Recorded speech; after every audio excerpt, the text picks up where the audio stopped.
চট্টগ্রামের উপকূলে বাতাস ভারী, আকাশে মেঘের রং সীসার মতো ঘন, আর সমুদ্র যেন নিঃশব্দে কাঁপছে। দূরের দিগন্তে হঠাৎ এক মৃদু আলো জ্বলে উঠল। নাকি সেটি কোনো চীনা নৌযানের সিগন্যাল?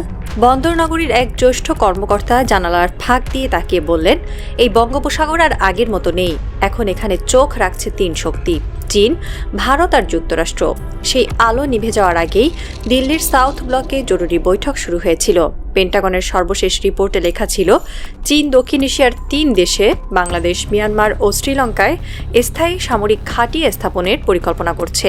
দিল্লির পররাষ্ট্র সচিব তখন হঠাৎ চুপ করে গিয়ে বলেছিলেন, যদি বাংলাদেশেও ঘাঁটি তৈরি হয় তাহলে ভারতের পূর্ব সীমান্ত আসলে আর সীমান্ত থাকবে না, এটি হয়ে যাবে ফ্রন্ট লাইন।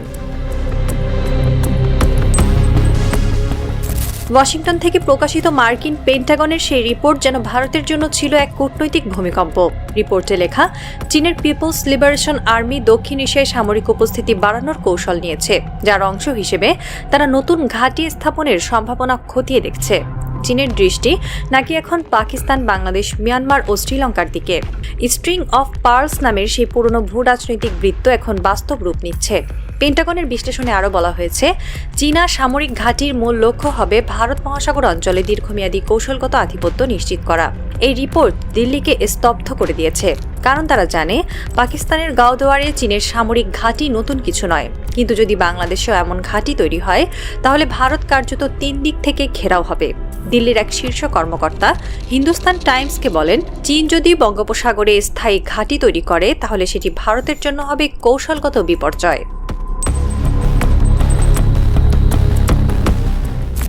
ভারতে প্রতিদিন খবর হয়, কখনো কাশ্মীরে মুসলমানকে পেটানো হচ্ছে, কখনো ক্রিসমাস ট্রিতে আগুন ধরানো হয়েছে। মাইনরিটি নিপীড়নের এই খবরগুলো এখন ভারতের বাস্তব। কিন্তু যখন বাংলাদেশে কোনো ক্ষুদ্র ঘটনার খবর প্রকাশিত হয় তখন দিল্লি সেটিকে আন্তর্জাতিক উদ্বেগ বলে ঘোষণা দেয়। সম্প্রতি ভারতের পররাষ্ট্র মন্ত্রণালয় বলেছে, বাংলাদেশের সংখ্যালঘুদের উপর নিপীড়ন উদ্বেগজনক। এমনকি তারা বলেছে, বাংলাদেশের নির্বাচন must be free, fair and inclusive. বাংলাদেশের রাজনৈতিক মহলে এই ভাষাকে বলা হচ্ছে দ্বৈত মুখনীতি।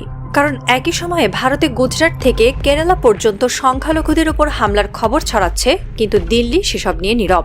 ঢাকার কূটনৈতিক মহল বলছে, ভারতের এই উদ্বেগ আসলে কূটনৈতিক চাপ তৈরি করার এক পুরনো কৌশল। যখনই বাংলাদেশ স্বার্থ রক্ষা করে তখনই দিল্লি মানবাধিকার নিয়ে মুখ খোলে। এবারও তাই ঘটেছে। বাংলাদেশ যখন চীনের সঙ্গে প্রতিরক্ষা ও অবকাঠামো সহযোগিতা বাড়িয়েছে তখনই দিল্লির টিভি চ্যানেলগুলোতে নতুন খবর, চীন বাংলাদেশে ঘাঁটি বানাচ্ছে। চীনের প্রতিরক্ষা মন্ত্রণালয় তীব্র প্রতিক্রিয়া জানিয়েছে। বেইজিংয়ের মুখপাত্র লিন জিয়ান বলেছেন, এটি সম্পূর্ণ অর্থহীন দাবি। চীনের কোনো দেশের মাটিতে সামরিক ঘাঁটি স্থাপনের পরিকল্পনা নেই। তিনি আরও বলেন, যুক্তরাষ্ট্র নিজের সামরিক প্রভাব রক্ষার জন্যই এই ধরনের ভীতি ছড়াচ্ছে। কিন্তু দিল্লির সন্দেহের মেঘ কাটছে না। তারা বিশ্বাস করে, চীন প্রকাশ্যে যা বলে না সেটিই বেশি কার্যকরভাবে বাস্তবায়ন করে। এক ভারতীয় বিশ্লেষক ইন্ডিয়া টুডেকে বলেছেন, চীন এখন নীরব বিস্তারবাদের পথে হাঁটছে, যেখানে সৈন্য দেখা যায় না কিন্তু সেনাঘাঁটির অবকাঠামো গড়ে ওঠে ধীরে ধীরে। বাংলাদেশের চট্টগ্রাম, কক্সবাজার ও মোংলা বন্দরে চীনা কোম্পানির বিনিয়োগ এখন সেই সন্দেহের মূল কারণ। দিল্লি মনে করছে এগুলো নাগরিক প্রকল্প নয়, বরং দ্বৈত ব্যবহারের সুবিধা, যা প্রয়োজনে সামরিক ঘাঁটি হিসেবেও ব্যবহারযোগ্য। ঢাকা কিন্তু এসব গুজবকে কখনো গুরুত্ব দেয়নি। পররাষ্ট্র মন্ত্রণালয় বিভিন্ন সময়ে সরাসরি বলেছে, বাংলাদেশের ভূখণ্ডে কোনো বিদেশি সামরিক ঘাঁটি নেই এবং এমন কোনো প্রস্তাবও নেই। একজন জ্যেষ্ঠ কূটনীতিকের ভাষায়, বাংলাদেশ এখন পরিপূর্ণ সার্বভৌম রাষ্ট্র। আমরা চীন, ভারত, যুক্তরাষ্ট্র সবার সঙ্গে সমান মর্যাদায় সম্পর্ক রাখি। তবে ঢাকা এটাও জানে, দিল্লির উদ্বেগ আসলে চীনের উপস্থিতি নয়, বরং বাংলাদেশের স্বাধীন সিদ্ধান্ত নেওয়ার ক্ষমতা। বঙ্গবন্ধু স্যাটেলাইট থেকে সাবমেরিন বেস, সব ক্ষেত্রেই বাংলাদেশের নিজস্ব পথ তৈরি হয়েছে। এই আত্মনির্ভরতা ভারতের জন্যই সবচেয়ে বড় আতঙ্ক। ভারতের গণমাধ্যমে এখন যেন প্রতিদিনই নতুন স্ক্রিপ্ট। কোথাও বলা হচ্ছে চীনা সাবমেরিন ঢাকায় নোঙর ফেলেছে, আবার কোথাও লেখা হচ্ছে বাংলাদেশ চুপিসারে চীনা লজিস্টিক বেস তৈরি করছে। কিন্তু এই সংবাদগুলো বিশ্লেষণ করলে দেখা যায় সেগুলোর উৎস প্রায় সবসময় একই: দিল্লির প্রতিরক্ষা থিঙ্ক ট্যাঙ্ক বা ফার্স্ট পোস্ট ও ইন্ডিয়া টুডে রিপোর্ট। এই সংবাদগুলো প্রচারের সময় ভারতের সাংবাদিকরা একটি পুরনো ধারণা ব্যবহার করেন। Indian ocean is not India's ocean. এই নীতিটি এখন ভারতের কানে বিষের মতো লাগছে, কারণ বঙ্গোপসাগরকে তারা দীর্ঘদিন ধরেই নিজস্ব প্রভাবালয় হিসেবে দেখে এসেছে। যখন বাংলাদেশ বলল বঙ্গোপসাগর দক্ষিণ এশিয়ার কারো একার নয়, তখনই দিল্লির শিরায় প্রবাহিত হল অস্বস্তির স্রোত। পেন্টাগন রিপোর্ট বলছে, চীন তার দীর্ঘমেয়াদী সামরিক উপস্থিতির অংশ হিসেবে পাকিস্তান, বাংলাদেশ ও মিয়ানমারে কৌশলগত ঘাঁটি নিয়ে চিন্তা করছে। এর ফলে ভারতীয় বিশ্লেষকরা বলছেন, এশিয়ার নতুন পাওয়ার ট্রায়াঙ্গেল গড়ে উঠছে। ইসলামাবাদের চীনা সহযোগিতায় গাওদোয়ার বন্দর ইতোমধ্যেই সামরিক শক্তির প্রতীক। মিয়ানমারে কেওকফিউ বন্দরেও চীনের অবকাঠামো কার্যক্রম তীব্র গতিতে চলছে। আর বাংলাদেশে চট্টগ্রাম কক্সবাজার করিডোরকে নিয়ে তৈরি হচ্ছে নতুন আঞ্চলিক সমীকরণ। এক ভারতীয় প্রতিরক্ষা জার্নাল লিখেছে, যদি এই তিন দেশে চীনের স্থায়ী উপস্থিতি তৈরি হয়, তবে ভারত মহাসাগরে ভারতের নৌ প্রভাব অচল হয়ে যাবে। এই আশঙ্কা ভারতের শুধু নিরাপত্তা নয়, রাজনীতিতেও চাপ তৈরি করেছে। কারণ নির্বাচনের আগে মোদী সরকার চায় জনগণকে বহিরাগত হুমকির ভয় দেখিয়ে জাতীয়তাবাদের জোয়ার তুলতে। তাই বাংলাদেশের চীনা ঘাঁটি এখন ভারতের রাজনৈতিক প্রচারণার নতুন মুখ। এইসব বিতর্কের মধ্যেই বাংলাদেশ এক নতুন আত্মবিশ্বাস নিয়ে এগোচ্ছে। ঢাকার কূটনীতিকরা এখন প্রকাশ্যে বলছেন, আমরা ভারসাম্যের রাজনীতি করছি, ভারত বা চীনের স্রোতে ভেসে যাচ্ছি না।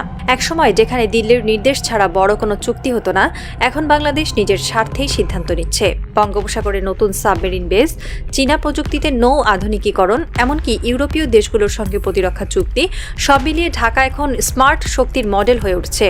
বিশ্লেষকরা বলছেন, বাংলাদেশ এখন দক্ষিণ এশিয়ার রাজনৈতিক ভারসাম্যের নতুন কেন্দ্র। চীন ও পাকিস্তানের সঙ্গে তাদের সম্পর্ক ভারতের আধিপত্যবাদী কূটনীতির বিরুদ্ধে এক নতুন ভারসাম্য সৃষ্টি করছে। রাত ৩টা, দিল্লির সাউথ ব্লকের জানালায় একা বসে আছেন প্রতিরক্ষা সচিব। মুখে কফির কাপ, চোখে উদ্বেগ।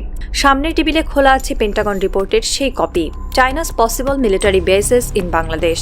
তিনি জানেন, চীন হয়তো এখনই কোনো ঘাঁটি বানাচ্ছে না, কিন্তু ভয়টা অন্য জায়গায়। বাংলাদেশ এখন আর ছোট ভাই নয়, বরং এক আত্মনির্ভর স্বাধিকারী রাষ্ট্র। দূরে বঙ্গোপসাগরের ঢেউয়ের শব্দ যেন দিল্লির রাতেও পৌঁছে যাচ্ছে।